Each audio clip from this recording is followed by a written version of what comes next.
Okay, guys, welcome back to the show. And today I've got a very special guest, Mr. Jamie Colman, the owner of No Limit Wrestling, is our guest on the show today. Also co-hosted by a familiar face on the show, Niall Hogan from the Upper Tier Podcast. Check them guys out on YouTube. Gentlemen, how are we? Good, good. Tired, but good. We're all good. Always tired, Yes. always good. I was only kind of saying there off camera that you guys know each other for a long time, and me and Yeah. you, Jamie, have only kind of exchanged kind of few messages on Facebook because I attended a couple of your shows lately. Yeah. And I didn't get to, like, I was in Dublin, would say, in the glory years of OTT and the Tivoli and everything, but I was working in retail. So I was working like Friday, Saturday, Sunday, all evenings. I missed a lot of shows. I think the last OTT show I went to before I made it up to Belfast during the lockdown was like the Sabu one. And that was a long time ago. Yeah. And now I found a show that kind of will suit me and I can bring the kids to as well, which is your show, which is a great show as well, which we'll talk about in a while. But I suppose to start out with things, Jamie, just want to know how you fell into the world of wrestling. Well, I suppose like everybody else, that fell into love with pro wrestling. It was just a thing that accidentally seen it on TV when I was 7. And that was a long time ago. That was 1990.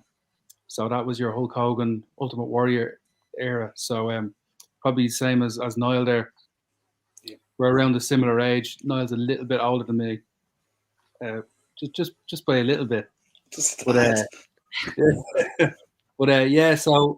like everybody else, just fell in love with it as a kid, but never grew out of it.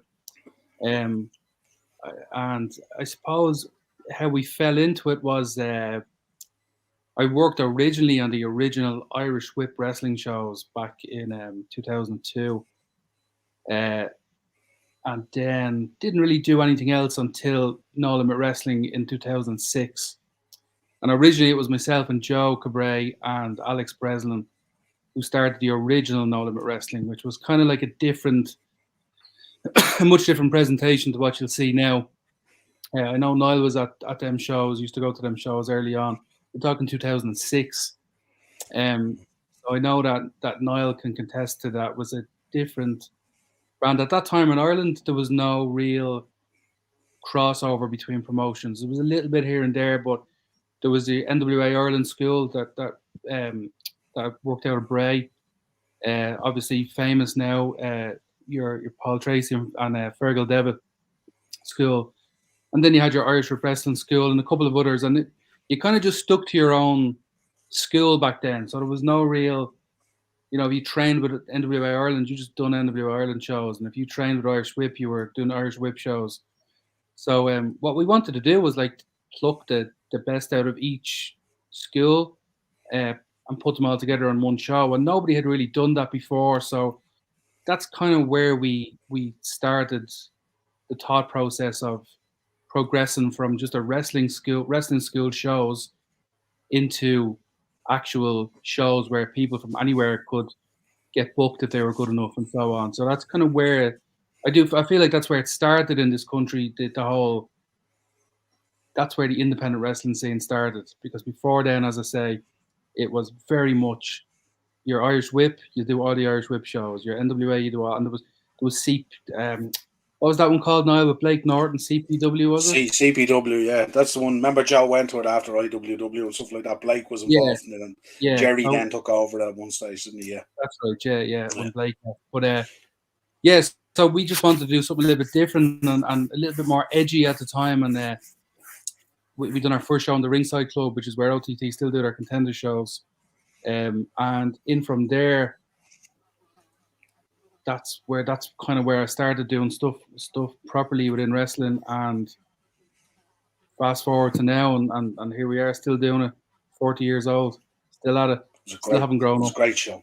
That was a great show that night as well. I remember it well. The show was, and I think you'll agree that it was something different. That what we were trying was something different at the time. Had never been done before. I think I remember you saying, Niall, that was like it had like a not that we were comparing ourselves to Ring of Honor, but I had that Ring of Honor feel, that there was excitement in the room. It was different. Yeah. We had people working together that had never worked together before. And there was no animosity. Everybody was on board except for one promoter from one school. There was one lad that didn't want anybody to cross over. Paul Tracy was cool with it. Fergal Devitt was cool with it. Blake Norton was cool with it.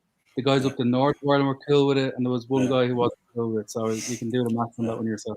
Yeah, no, it was so cool to see the guys from the north down as well, because for a lot of the time down there, a lot of the conversations down here in the Republic kind of vilified them a lot, that they were the enemy up there and all sorts of stories came out there. But when the guys came down, it was fantastic. I remember, I think that was the first night I got to see Duncan, wasn't it? Duncan was on the show, and he was just he was absolutely electric. And I remember how emotional it was for Joe as well. If you remember, at the end of the show, I think Joe came out and he gave his mum flowers. Remember the big bouquet and the presentation? All it was because you guys, you weren't really sure how it was going to go, and you knocked it out of the park. It was a fabulous show. And as you say, that the guys from the north came down, and they're still fucking here. We haven't got rid of them yet.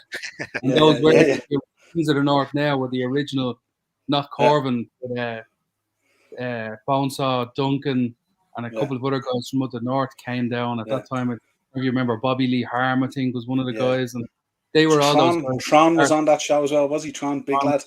Tron was on it as well. Yeah. A lot of the guys that started up the north, and we always thought that Duncan was phenomenally great look, great in the ring, and of course, as I say, they're all still here, so it must have been those lads are still here. I think Corvin wasn't even wrestling at that stage. Like, that's how long ago this was. That's how old we are.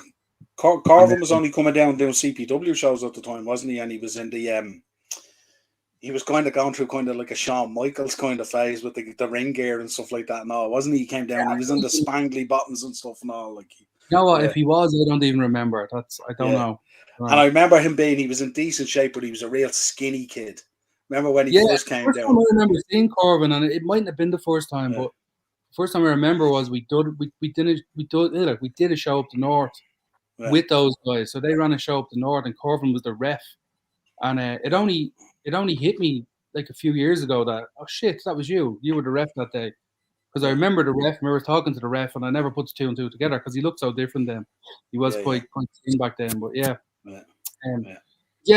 that's what we had originally planned. That was the original thing. It was a different time then in wrestling, and we postered the absolute shit out of that show. Myself and Joe Cabray and Alex, we would just go and poster every opportunity we got, because we figured if we put up all the posters and nobody comes, well, we can say, well, we gave it our best shot and this isn't going to work. But we ended up selling it out. And I think the key to it was just the actual promotion that we did back then. Posters don't work as well anymore because you can't get them up because everywhere is a spar or a centre and they don't let you. But and of course the added of the internet now. But back then we just posted and put everything we had into it.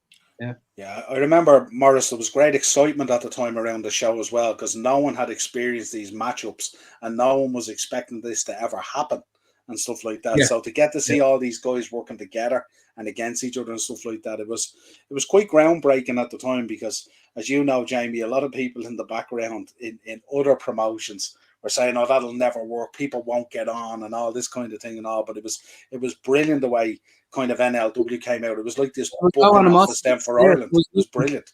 There was only, as I said, there was one group that wouldn't allow it to happen, and one guy from that group left in order to go and do this show.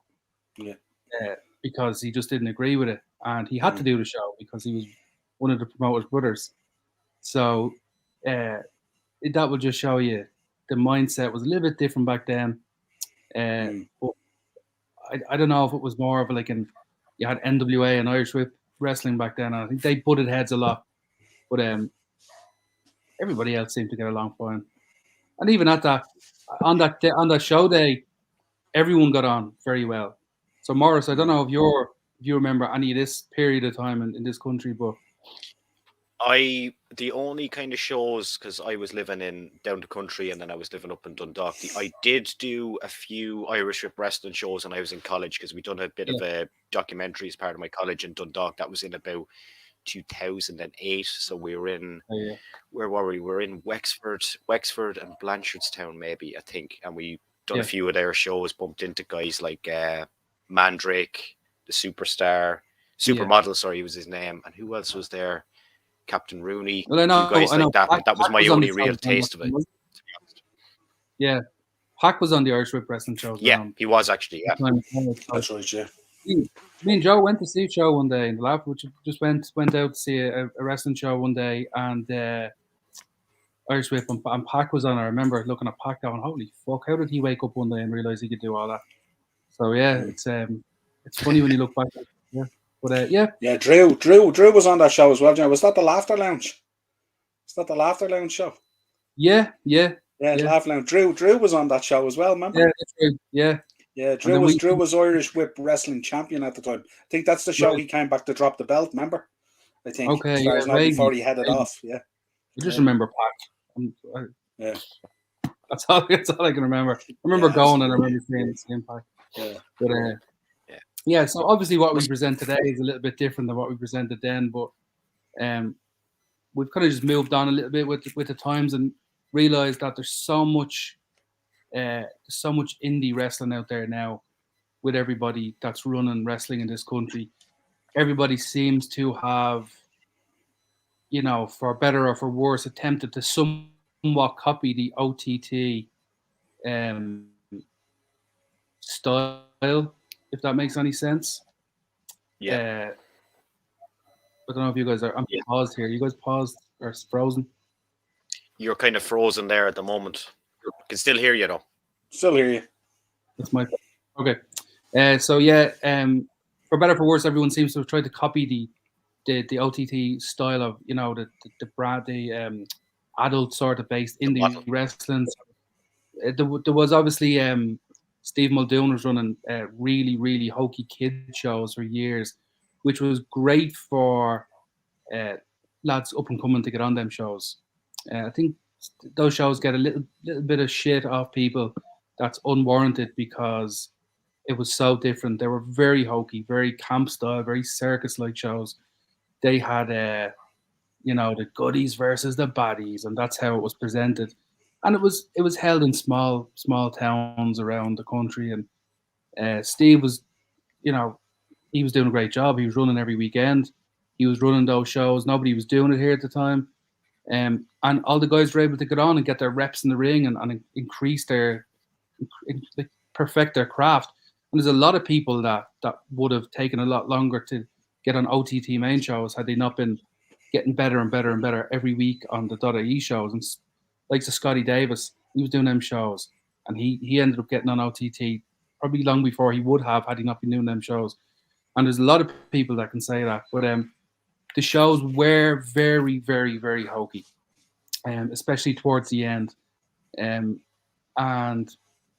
when them shows were done, there was nothing really like that out there. There was nothing for kids. So you've got all the promotions. OTT is over 18s and Dublin over 16s sometimes. It's all ages in Belfast. But then you've got like Hard Knocks Wrestling and Fight Factory, and they're all doing a great job. But there was nothing to. There was very little for both adults and kids to enjoy, and I think that's where if you can get that mix where you can keep everybody happy, you kind of struck gold. So, and a lot of people wouldn't go to NLW shows because they felt that they were just going to be these hokey kid shows as well. But I think now people are starting to realize that that's not the case. It's for everybody, and it's not hokey it's hokey to a point, but wrestling is hokey to a point. But yeah, Morris, you've been to the shows recently. Niall, you haven't been to shows recently, but the whole aim of it is to keep you happy if you're 4 or 40, and it's hard to do, very hard to do. But I think we're doing an okay job of it now and learning every time. I don't know whether you agree with that or not, Morris, from seeing the last few shows. No, I 100% agree with you, because I had the impression before I went to the show that it was going to be more kids based than it was. So I was pleasantly surprised to see the balance, as you said, between like keeping a 4-year-old and a 40-year-old happy. What I want to know is, how did the venue come about? Because the venue is unique because it's a theatre, obviously. I actually was in the cinema with my young fella the other day. Yeah. We sat into the cinema and we sat down the seat, and he goes to me, "When's the wrestling starting?" Yeah, so that venue was the second venue we ran. So we ran the Ringside Club in Dublin in August 2006. That was the first NLW show. And the second one we ran was in the Moat Theatre. And at that time, I worked in Naas. I lived in Dublin, but I worked in Naas. So I just went in one day and said, "Can I run a wrestling show here?" And they were very welcoming. They were very up for it. They've always been great to me, that theatre. I think that's why they're just good people in that theatre. They're not, a lot of theatre folk can be tricky at times to deal with, but they're really good people in the Moat Theatre. And over the years, I've just built a relationship with them where they know me, I know them, and there's never been a crossword said, and I don't think there ever will be. They look after me, and I do my best to look after them. And I suppose it is a unique venue, but I think it's a great venue for wrestling. I think it's really unique. If that stage was up high, it wouldn't work. But the fact that the stage is on the ground, the fact that every seat isn't a bad seat in that place at all. I think people, kids especially, like to be on the aisle so they can maybe high five the guys on the way down. But other than that, the choice of seats doesn't matter because there is no bad seat in the place. I think the sound is great. I think the atmosphere is great. The lighting is great. The production is great. Everything we do in there is top of the pops. And that's just at this stage, that means like the fact that that venue look after me so well, there's no need for me to go anywhere else because I don't want to run 50 shows a year or anything like that. I just want to keep that venue and that brand going where it is. And that's our home. That's where we run it. Everyone knows now that's where we run it. And I think people that were reluctant to give it a go, that have given it a go, have realised it's only, people from Dublin, maybe it's not far. It's only down the road. It's free. We run on Sundays generally. It's free parking.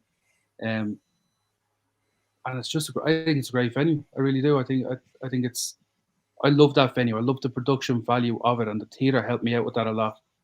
And they're just so accommodating that we can do things like stuff that another theatre might not let you do. We printed up big banners to hang from either side of the ring. And this happened before years and years ago somewhere. And we got this stuff printed and they were like, "Oh no, we couldn't possibly hang that up." As I say, these theatre folk can be tricky, but they're just so accommodating. They're like, "Yeah, no problem. We have chains. We're going to chain it to the rig. We're going to do this, and we're going to help." So they're really accommodating. And I think everybody that goes in as a spectator sees how friendly the staff are, and it's just a great place. It really is. Yeah, really, Morris. It has a real old-style World of Sport kind of territory feel to it, doesn't it? When you look down at the ring and stuff like that and all, it's really cool, like, and stuff. And I remember, Jamie, you remember the night we were there. Jamie's done a stellar job on this as well. When you think about it, every show that's there is absolutely fantastic, and it's been going since 2006. We still have the logo board, Jamie, on the door in the shop as well. Remember that you originally gave us the one? That's still there on the door. There's a lot of history with that and stuff like that. But I remember the one that sticks out for me, Jamie. I mean, there was always one match on the card that always went out into the crowd and stuff, which was pretty cool and stuff like that. But I remember the one night, was it Leatherface versus Omen? And Leatherface came out, remember? And it was I think it was Tron, wasn't it? Came out and he was dressed as like Leatherface, and they did a stellar job. The whole place went dark with the red light, kind of like Finn Balor kind of thing, and the music and all. And he came out and he scared the absolute bejesus out of every kid in the place, didn't he? It was brilliant. And Tron is such a ginormous human being. He doesn't need to press his Leatherface to scare the kids. That's the thing. No, absolutely not. No. I remember, if you can't realize, Morris, how big this guy is. I spoke to him at CPW shows before shows would happen, and I'm not messing here. I could be eye level nearly with his waist. He's this big, this guy, And he came out one night just as this Leatherface, and it was something different, stuff that. And I always liked Jamie as well, the way you had the heels coming down one side and the baby faces coming down the other side and all that. It was real cool. It was real throwback and stuff like that. And of course, you're going since 2006, so obviously you got the recipe. it's there, still going. Look, we're doing something right, and I think funny what you say about the heels coming down one side, and because now everyone comes down from the steps, but originally we had an entranceway with a little ramp and stuff, and it was just that ramp. I don't know if you remember that, Niall, but we had it in the Dublin venues as well. It was such a pain in the fucking tits to transport, and it started to bits of it started to break. So we actually demolished that during a match in the Moat. I think it was Joe Cabray versus Anthony Idle, I think, or Paddy Moore. Anthony, I remember Anthony. And, this thing was falling apart. And we were like, oh, well, we just not bring it. And then we said, let's bring it and fucking destroy it during the match. So it was only after that then that we decided let's start bringing people down the steps. And there actually isn't a side for heels and a side for faces. And this is that every single show, all the guys say, and all the guys and girls say, which side is heels and which side is faces. And I always just say, just alternate. Just alternate. If you go down the left and your opponent goes down the right, there isn't actually a side for heels and faces. Mix it up. Maybe it goes like that. I don't know, but there isn't actually an allocated side for one or the other, because that wouldn't be fair on the kids on the left only getting the heels, you know. But it's alternate. But every show, they all say this, which side is heels tonight, which side is babyface. It's not. It's just alternate. It's whatever side he goes down, you go down the other, you know. But that's another part of the show that's great, you know, because there is that the intimacy and the talent. The performers are close to the audience on their entrance and stuff, you know. Yeah, absolutely. Talk to me about the logistics of putting a show together, because obviously, are you doing a lot of this work yourself? Have you got someone to kind of write stuff with you in terms of storylines, matches, stuff like that?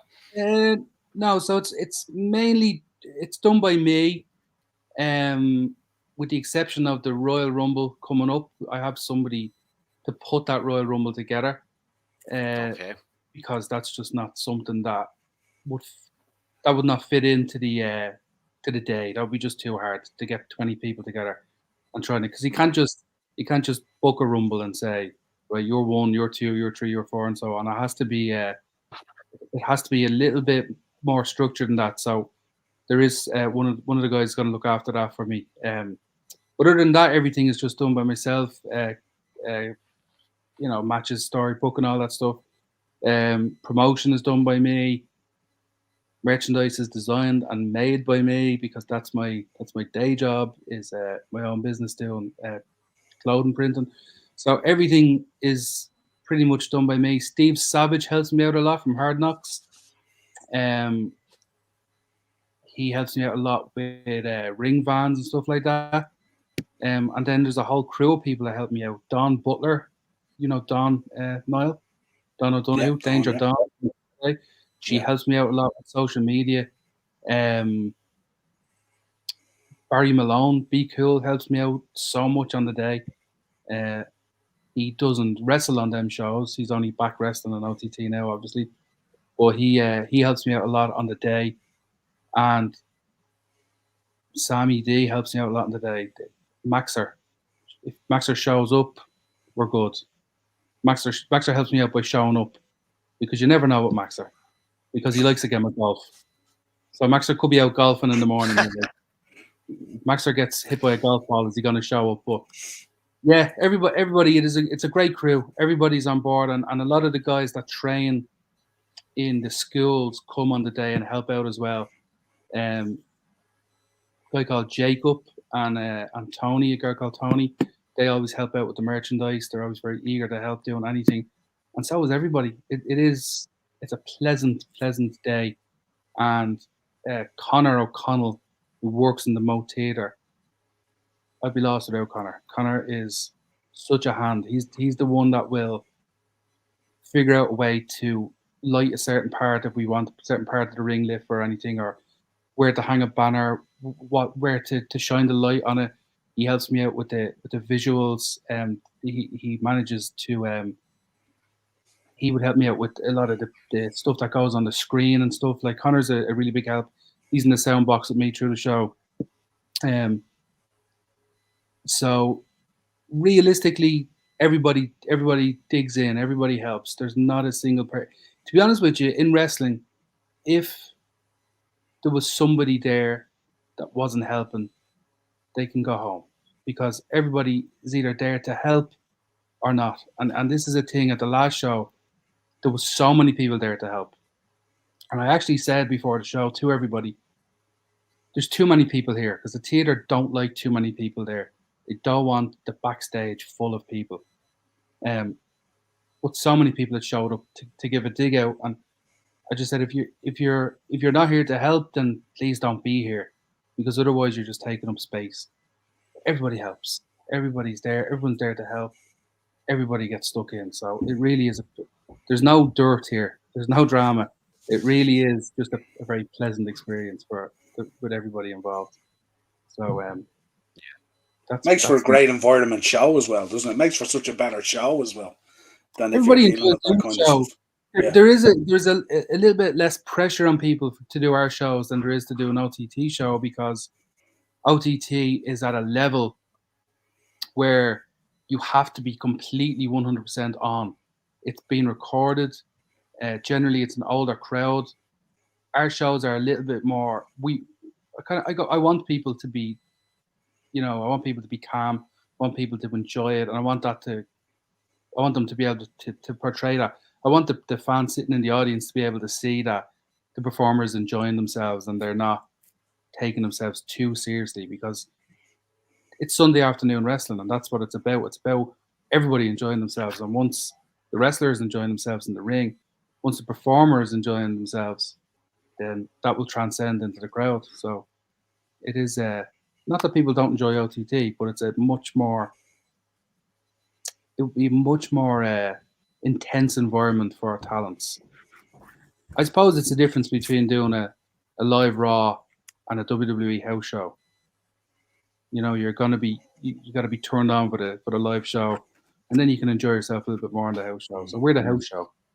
Yeah, much more critical audience, isn't it, when you step up into OTT and stuff like that as well? There's a expectation. Yeah, absolutely, and that's what Joe's done there. He's created an environment where people expect a certain level, and that's fine. That's absolutely fine. And generally they'll get it, but it can be a lot of pressure on the performers as well, on talent. It can be a lot of pressure, especially sometimes when you've got such massive shows and with last minute changes that are inevitable in that environment. It's a lot of pressure, and I don't think people realize how much pressure can be on talent, and how our talent here, our Irish talent, cope with it so well is a testament to them and the trainers and the people around them and the older people, because it's not easy. You've got young people there that have been thrown into this environment that is, unknown to them. Most of the people have a day job, and then they go and do this because this is what they want to do with their life. Jordan Devlin had a day job when he started doing OTT. The idea is to progress, so that becomes your day job. So there's a lot of pressure there, and OTT gives that platform for people to perform on.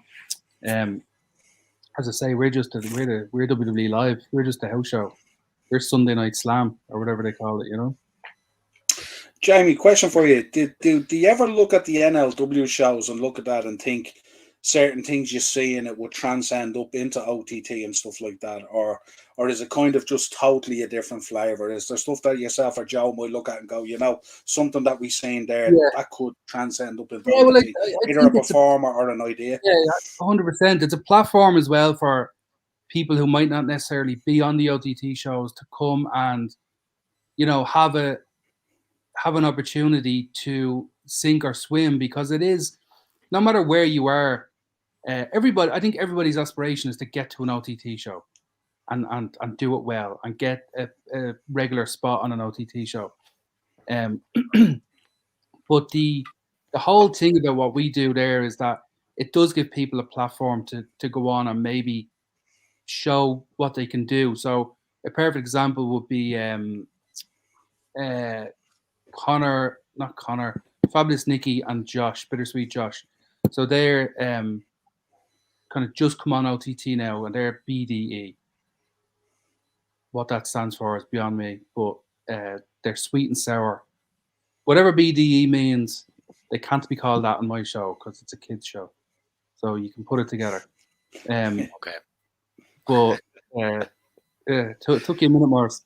But they're sweet and sour on my show. So the thing was with those guys was my show gave them an opportunity to go and, for want of a better word, practice how their team might work, and maybe like iron out some of the stuff that wasn't working, and pick out and then go and say, well, we've done these NLW shows, and we realized that A wasn't working, we realized B was working, and we should probably do C as well, and we put it all together.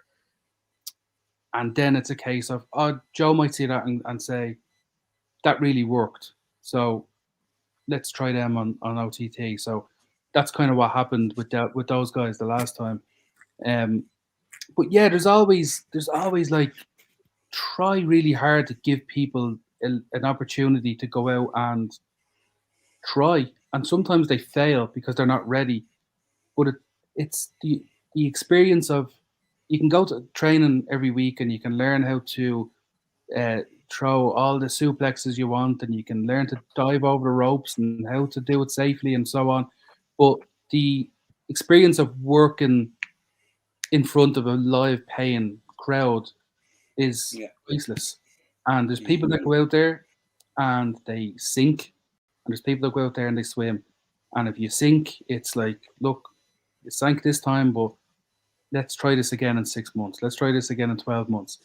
And then there's people that go out and they get it, and they do so well. And you see that like Joe was at the shows as well most of the time, and he's looking to see, well, who can maybe add to OTT. Joe was always looking for Irish guys to be more prominent on OTT shows.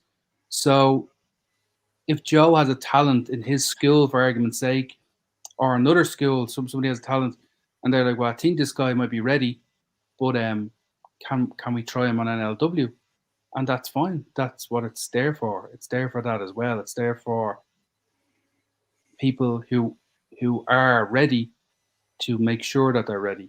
It's not there for anybody. It's not there for people to turn around and say, and I get it every day, and it's like, it's really hard to say no, but I get it every day. I might get 3 or 4 messages a day.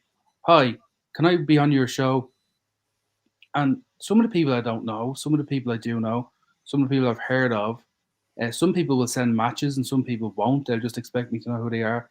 And it's NLW is still a brand where 200 people pay to go in that door and sit in a really, really nice venue and enjoy a really well-produced show. So not just anybody can go out there, not just anybody can go on the show, but certainly if somebody is deemed probably ready, if somebody gives me, if somebody that's a trainer, say Paddy Morrow, says, I really think this guy is ready, I really think this girl is ready, but they just need to go out in front of a crowd and see. Well, I'll take Paddy's word for that they're not going to stink up the show, and we'll give that person a go.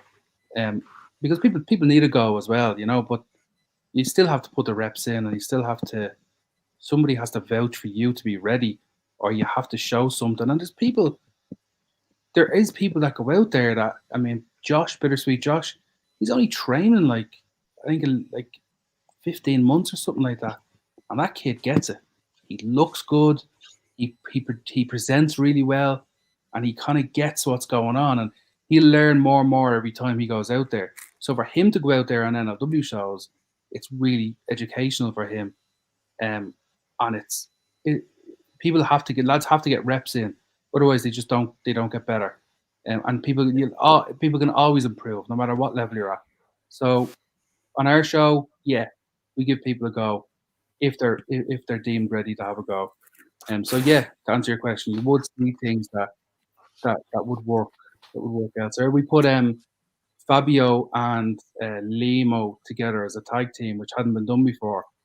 And they're top. They're really great good together. They're so good together, and nobody that it just by chance putting them together, and they just work so well together. And that tag team could go anywhere together as the way they're presented on NLW. They're so good.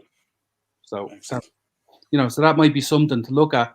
Joe, for example, would see those guys together and say, oh, maybe down the line that's something to look at, and that's stored in his head because they are top of the pops as a tag team, and they will, Yeah.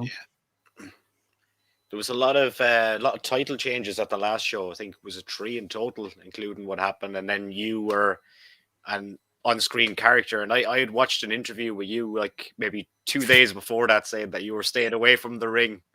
And then 2 days later, you're in the ring. Well, no, what I said in that interview was if it was needed to progress a story, then I would do it. And Colin said, no, I know, I see you, how stressed you are. You'll never leave that box. And I thought, fuck you, I'll leave the box.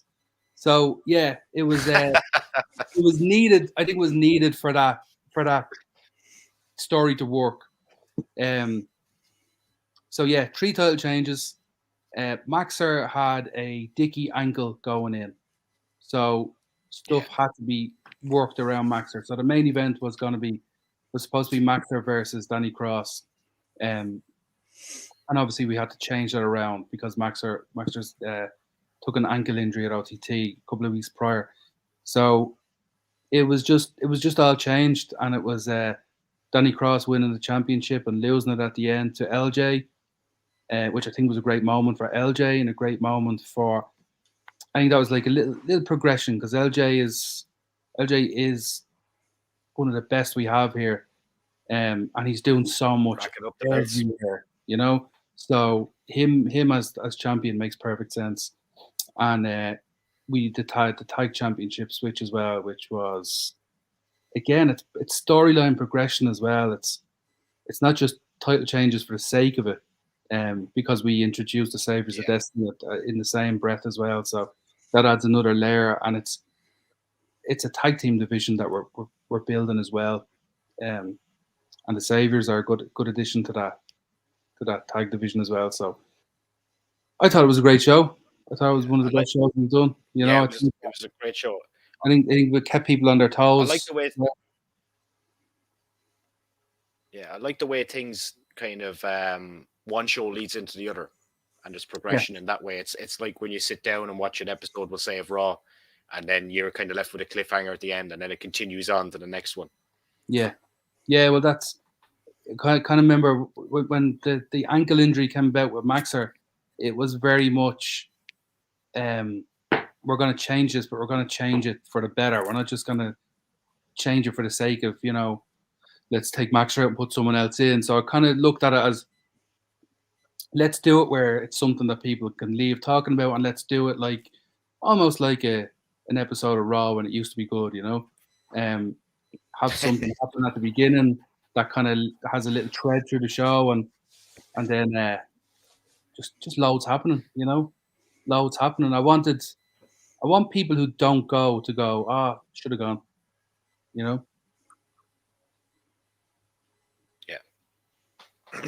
And Raw didn't talk to me about anymore. It's not good anymore. Go ahead. I just said Raw did used to be good, and it's terrible. It's the worst show on TV. It's so bad. It's Jamie, wrestling's still great. What are you talking about? Wrestling's still brilliant. What are you talking about? Brilliant in gifts. No, Raw's not a good show. We really don't produce a very good show on Mondays anymore. Niall, that show used to be so good. You would not miss that for anything. I remember I still don't miss it, Jamie. I have a vested interest in these things. Yeah, well, look, I so have you. I absolutely do, but you have to keep up. But I still watch wrestling. I still watch wrestling a lot. But Raw's not good. It's not good TV. Definitely not. Piss poor TV. I'd Great say. to see another Irishman up there, though. Yeah. It's just a shame it's not in a better era. That's all. Maybe they'll pull it out, pull it together. It is amazing, Jamie, when you look back over. Like, I know you nearly 20 years at this stage. It's amazing when we look back over that time and all the guys we seen coming through, from Jordan wrestling as a kid, and Fergal and Paul, all these guys, Becky, and you know, Sheamus, even all these Drew coming over here to wrestle all the time and all, and now we see them all on Raw and stuff like that. And you know, these are guys, these are people we went to bars with for drinks, we went to birthdays, all that kind of stuff. And now to see them now out there absolutely knocking it out of the park, there's a huge satisfaction in that, you know. And 100%, yeah. And I think when you look at the Irish talent, all the people and Drew and the, you know, the honorary Irish, the people everyone you mentioned there, they're all some of they're all the cream of the crop. They're all some of the best that WWE have to offer. You know, like Finn Balor, you know, level up here. Sheamus has proven, you know, all the critics wrong. Like that lad has been around now since I think he debuted in 2009, 2010 maybe. Still going, still top of the game. Becky, of course. I mean, what can you say? Yeah, and, Jordan now as well. Like, in ring, Jordan is one of the best, most crisp wrestlers that I've ever seen. People forget the time they've put in as well. Like they've been at this years. Yeah, you know, they don't realize. Like, you know, I mean, I seen Jordan wrestle in 2006 or 2007. He was only a kid. Yeah. It was unbelievable. And you know, it's just a case where with Jordan, like he's so good. I just hope that the creative, you know, can be good enough to propel him where he needs to go. Yeah, well, I suppose we hope that they see what we see and know. Yeah, that's kind of what it is. You know, with you know, you see a lot of people that have so much potential, and once they get called up to main roster on WWE, they're stuck drops. I think Jordan's good enough that won't happen to him, though. But here's hoping. Yeah, absolutely. Looks like they're going to put him with Finn anyway. That's what it's kind of looking like, isn't it? Yeah, and that's only good for Jordan. Yeah. But you can see even from like the talent in the country at the moment, like this is not going to be the end of Irish guys appearing on the big shows, is it? Well, I think the most recent success story is Valkyrie. So she's killing it on NXT, and she's obviously, I think they obviously see big things in her, and she'll go to the main roster and be just fine. But so that's what I mean. They're still going, you know, and I think at this moment, I think WWE have like a hiring freeze on or something like that. So. But I think once the fourth quarter of the year comes around, they'll still be doing tryouts. And there's people from this country that are lined up for tryouts with the next batch of tryouts. People from OTT, people from this country. So it's definitely not gonna end because I know there is the talent is here. I suppose when they have such success as well in a certain region, it's very clever to keep on going back there and keep on milking that market as such, you know what I mean? Because when you think about the size of this country and when you think about like the population of pro wrestlers that we have in this country, it's not huge, but yet there's so much success in there with Sheamus and Drew and Finn Balor and Becky and Jordan and Valkyrie and all these people who have gone in there. Like the hit rate has been absolutely massive. If you think about like most of the people who have gone for tryouts and stuff like that, more or less, most of them have nearly been called up onto roster and stuff like that and made it. Yeah. So it's not just the Irish talent, you know, like talent that was presented on OTT originally, Tivoli days, like Pete Dunne, Matt Gibson, all these guys that, you know, they went Black, all these guys doing OTT in Ireland. So OTT has a great reputation for being the cream of the crop of indie wrestling. So it's just, as I say, it's a platform for people to propel, and what we do then is okay, maybe that guy can get on that platform to hopefully propel, and then let's give them a go. Like, so that's the way it's always been. Everyone is rooting for each other. I don't think there's much drama. Yeah, I wish there was. I wish I could get Alex Wright numbers for you here. You know? Alex Wright is 7.5 people listen to Alex Wright, but I don't really have any dirt at all. All I can talk about is Alex didn't really have any dirt. Some guys, like I get them on, and like I said to Niall when I started this thing, I kind of want to steer away from the the dirt and that kind of stuff. But inevitably, these guys like call each other out and they say, I've heard the most fucking ridiculous things over the last couple of years. Like, what was the last one? Sam Houston told me that cannibals tried to eat him in Papua New Guinea a few weeks ago, and that was a news article. Sam Houston. That's a dark side. That's a dark side of the Ring episode. Yeah, potentially. Sam Houston. Where do you find this? I asked Paul Roma, what was it like working with Buff Bagwell? He goes, he was a spoiled bitch. That was his response. Paul Roma. Big fan of Paul Roma. Always thought he was so underrated. Very nice guy. Yeah, what a talent as well. Look, he was great. But got put in the Four Horsemen in WCW, and apparently like Blair and those guys were just not impressed with him being in the group. But they didn't mind taking Steve McMichael either. So I don't know where they're priority. What were they looking for? You know? Yeah, they started out unflattering, and then they started taking everyone. Yeah, it's it. NWO style. Yeah, NWO style. What a time. Yeah, absolutely. Wrestling's been good to us over the years. I've kind of. Go ahead, Morris. Sorry. Yeah. I said when you were talking about interviews in there, I've kind of went the opposite way. I started off by trying to get all these big names and blah, blah, blah, whatever. Now I'm just going for the rarest people I can find, you know, and that's kind of proven no more rare than me. One more rare than me. Not at all. I couldn't possibly offer you any less than what I'm giving you.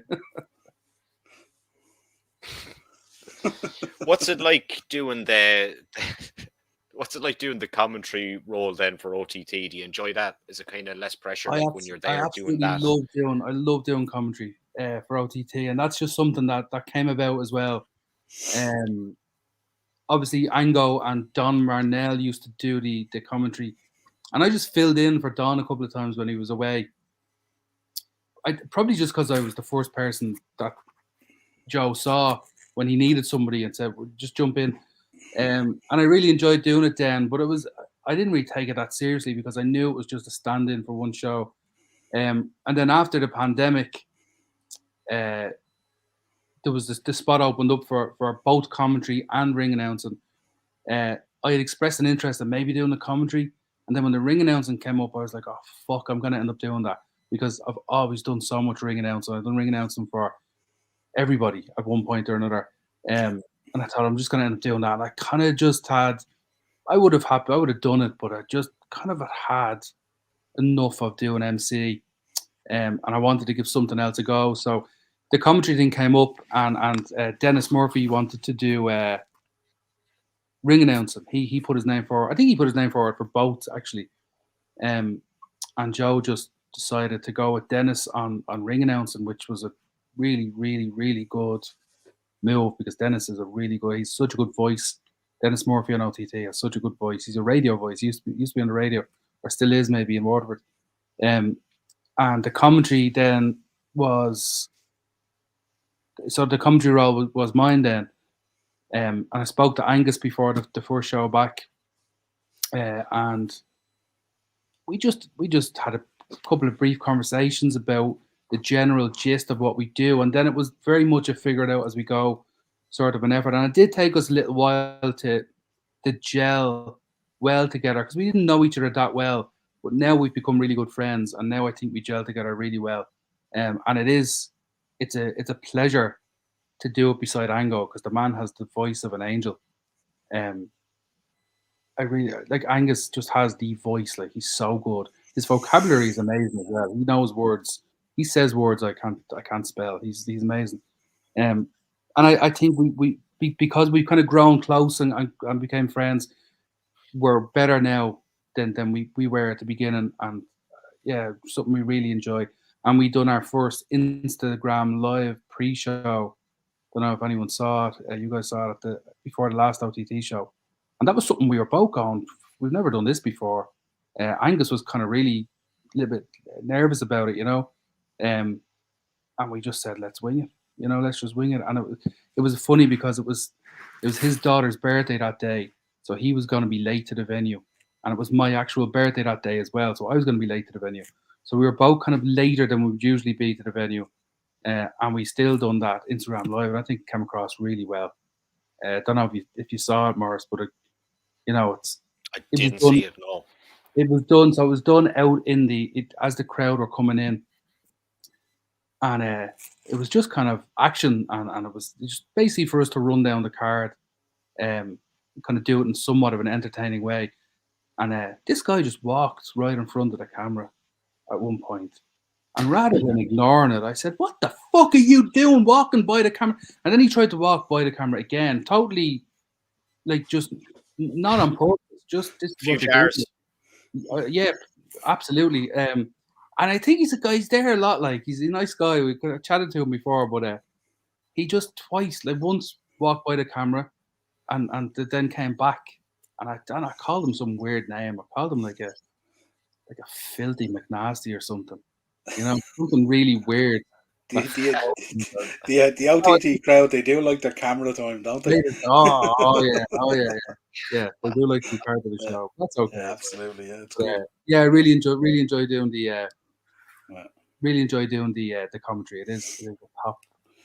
Is there a lot of pressure on the commentary, Jamie, in terms of doing it and stuff like that? I mean, obviously, we know, especially with the OTT on demand and the playback and all the other good stuff that they do after the fact for people who can't get the shows or want to relive the shows and stuff like that. Is there a lot of pressure from that point of view in terms of the commentary and stuff like that? Do you feel like after a show that you've put in a shift kind of thing? And you'd be worn out. Yeah. You'd be worn out. Yeah. I said it the first one I did with Angus after it. I said, "That's fucking tiring." He went, "Yeah, I know." Yeah. It's not a chore by any stretch, because it's it's like anything you have a passion for, you're going to enjoy it. We will try and speak to most of the talents before the show, and they know to come to us as well if they want anything particular portrayed. If they want us to say anything particular to progress their story or the story that they're trying to tell in the match, and anything we can do. So in that respect, there's bits to remember. We don't have someone in our ear or anything like that. So that would be stressful if we had someone in our ear. But we don't have anyone in their ear telling us stuff. Joe will give us pointers of what he might want to get across. If there's something happening on a show that might need a bit of prompting, storytelling wise, then that's up to us as well to do. So that stuff was a little bit overwhelming on show 1, 2, 3, 4. Then it starts to become a little bit natural, more natural. Then So at the moment we have a good thing going. Everybody knows where we are. They know to come to us and tell us what story they're trying to tell. Learning the names of moves is probably the most difficult part for me to remember, because a lot of guys will have names for their own moves that they've made up themselves. So that sometimes can be a little bit. Ango's good at that. Names of import wrestlers that come over. Sometimes it can just go. Now we have our notes as well, so you can turn to your notes, but sometimes you get caught. Sometimes you get caught out with, ew, what is that guy's fucking name again? Just because it's so many new faces, so many imports. Yeah. The Greedy Souls are over last show, and they just have the most normal names. Like, one guy's just called Brendan White. Sounds like, well, let's all go around to Bren's house. Like, he just Brendan White.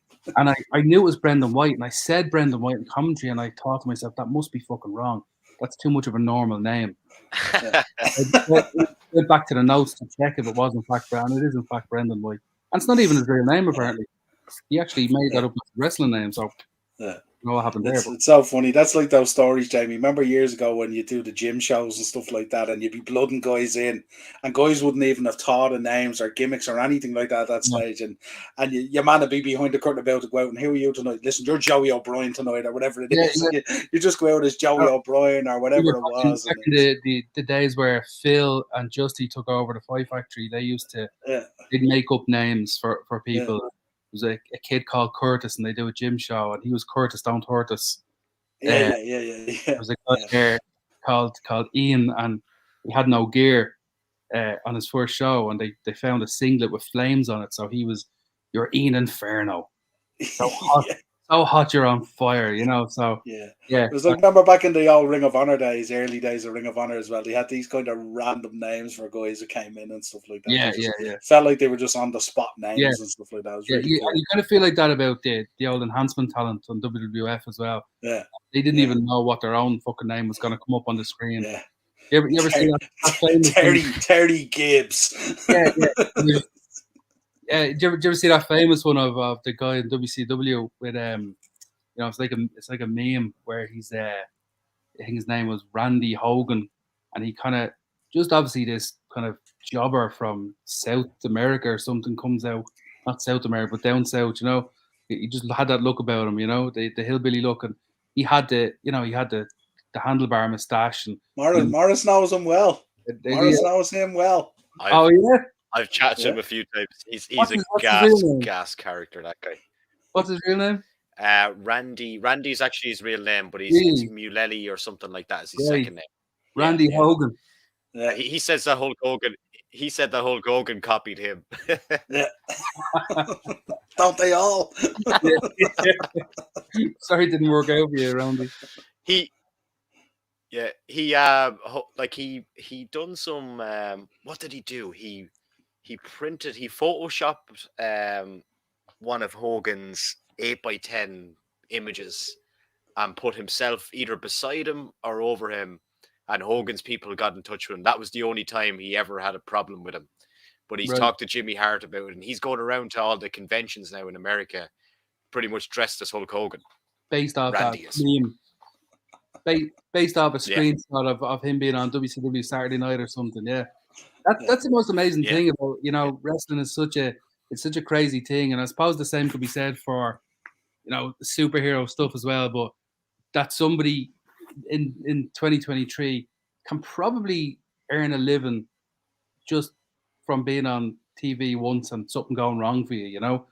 I mean, you got a Shockmaster.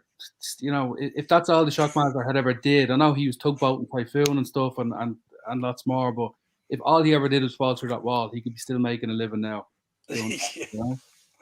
Yeah, mad. Yeah, sure. Me and Niall were only just talking that Nails is coming back for his first wrestling appearance in 30 years for a convention sometime in October, is it? And you know what? Yeah. People will queue up to meet him, like it's because it's nostalgia. Like everything is so nostalgic now. I've been lucky enough. The encyclopedia signing. Oh, okay. I saw a picture of Nails today. He had signed Hasbro figure. But it is funny. Like I've been lucky enough to meet a lot of my childhood heroes, and probably you as well have, Niall, as well, through wrestling shop signings and stuff. But it's nostalgia. Like, you know, it's people want to go back in time, you know, and you know yourself, if you could meet Nails, you probably would, you know. I remember him, you know, upending the Big Boss Man on Superstars. A little bit too violent for my liking at my age then, but yeah, Nails was one of them that scared the shit out of me as a kid.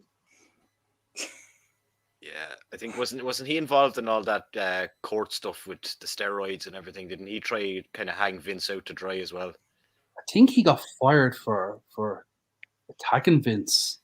He just disappeared. They were pushing him into a feud with Undertaker in '93, and he just disappeared. And I think it was something to do with he attacked Vince McMahon backstage or something like that. Yeah. Then he had a little cup of tea in WCW as the Prisoner, I think he was called. Yeah. And then that's it. Then need to track that guy down for an interview, definitely. Yeah. Well, I'll leave you with this one because we're kind of you get some drama off him if he talk about it, you know. Yeah, I'll leave you with this one because we're kind of touching on an hour now. A question for you from Ted there. Yeah. Who does he think is going to be the next Irish talent to sign one of the major companies? I know that's kind of could be a lot of people. There you go. It would be impossible to pick one, but I suppose your safe bets are Session Mott, LJ Cleary, Sammy D. Like those guys are your best bet. I know Session Mott got very unlucky when she was signed to Ring of Honor and she was offered WWE as well at the time, but Ring of Honor was just a better deal for her at that time. And then obviously COVID came and just screwed that up on her. It was just bad timing for her, but she's always on people's radars, I think, as well. She's done a couple of appearances for AEW.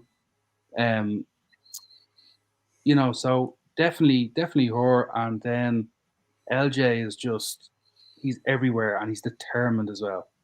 That's one thing with LJ. He's determined to get there. LJ wants to do this forever. This is all he wants to do.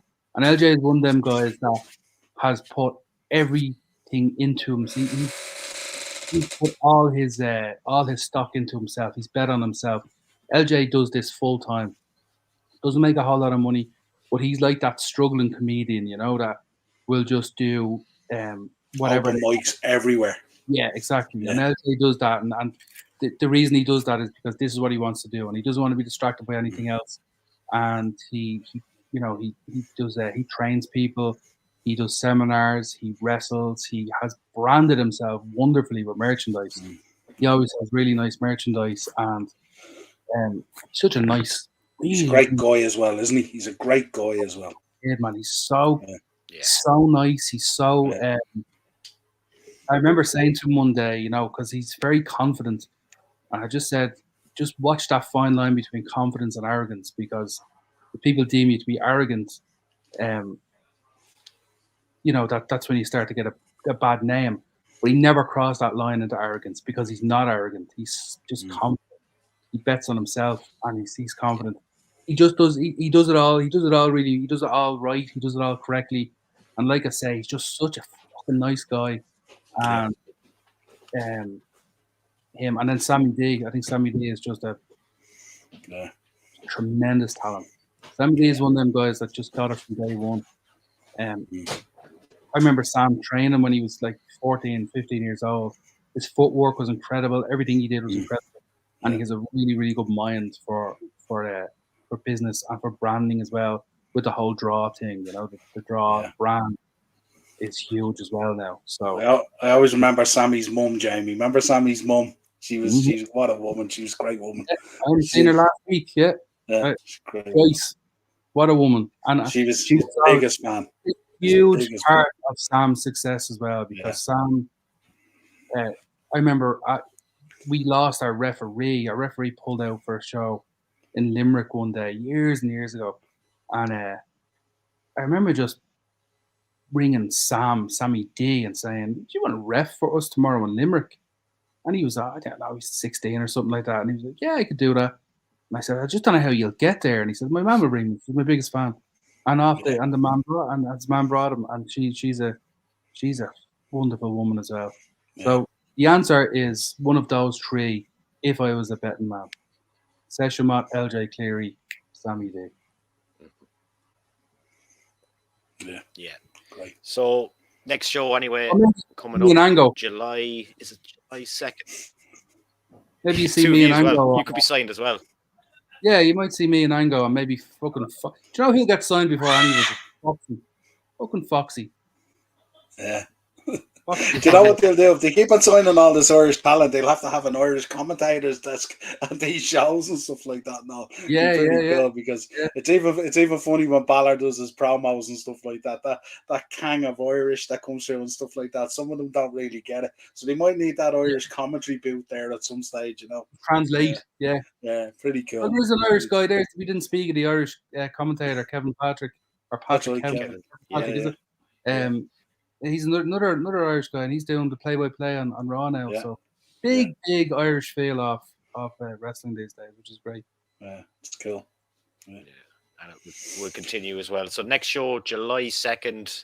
What are the tickets looking like? There's not too many left now, is there? No, the tickets are quite limited. July 2nd, 3 p.m. moattheatre.com. If you haven't come before, come and give it a bash. We've got a 20-man over the top rope rumble. Sammy D versus Maxer, and more to be announced. So it's gonna be a good show, and I think that like I said earlier, there's no bad seats, so don't be put off if the only seats left are high up, because they're all good. They're all good seats. So please come and give us a go. And then Niall, for yourself, the Wrestling Shop, of course, and the Upper Tier podcast. Yeah, just all the usual stuff covering pro wrestling and football at the moment on the podcast, and the Wrestling Shop just trundles along as it does, basically. If you haven't been in the Wrestling Shop, you need to go into the Wrestling Shop, because it's not just a shop. You've so much cool stuff in the glass casing in there and everything. And you've got the Ric Flair stuff in there. You've got rare shit that you wouldn't see. Yeah. Signed stuff and all that. Some really nice stuff in there, and loads of signed stuff as well. Some of it is for sale. And if you're just a mad bastard who loves old school wrestling, you'll find something in there. Like, there's magazines in there from yesteryear that you can buy. It's a great spot. You really, really should check out Wrestling Shop in St. Stephen's Green if you haven't, because it's worth a trip in. Definitely, 100%. Great job you do there now. Yeah. Cheers, pal. How long are we going now in the Wrestling Shop? How many years is it now? Coming up close to 20 years now. Be 20 years. Wow. Next year be 20 years. Started in 2004, so next year be 20 years, but we shall see. See how it goes. We'll have to organise a big party for that. It depends on what their plans are for the centre and stuff like that. I might have to pitch a tent, like, remember in the General when he pitched a tent when they were knocking down the flats. Might have to pitch a tent in the middle of the centre to keep it alive. It'd be sad to see it go if they tear down the shopping centre, which is, I don't know, that shopping centre is iconic as well. I don't know why they would, fuck with that. I don't know. Is that been talked about? Yeah, that's been talked about. Yeah, definitely. Yeah. You see, like, tourists love that place because there's nowhere like it. And when you go up to that top floor and see the big clock and the whole look of the place is just, it has, again, it's nostalgia for the likes of me and Niall growing up in Dublin. Christmas time, Stephen's Green. It was, it's Grafton Street. 7 years old in there, and you get the fields, Christmas fields. So it would be a shame. And obviously, you've been a part of that centre for, as you say, 20 years. So it'd be a shame to see you go, but you're not going anywhere yet. So no, absolutely not. Pop in and say hello to Niall. Yeah. Sign the petition. we get you set up somewhere else. Have you on. Yeah, absolutely. We'll set up a mobile. Everything is kind of online these days. You could pretty much set up from home these days and work. I'll get one of those RVs like Breaking Bad, and I'll travel around like those mobile libraries that go to small towns and stuff. I'll give you a hand. I'll hang it out the window for you. Thank you, Jamie. Loads of John Cena stuff just hanging out of this RV and all. Yeah, absolutely. Good crack. Yeah. AOM Cena. His brother. It's not quite John Cena. This is John Cena's brother. Yeah. Get the H out.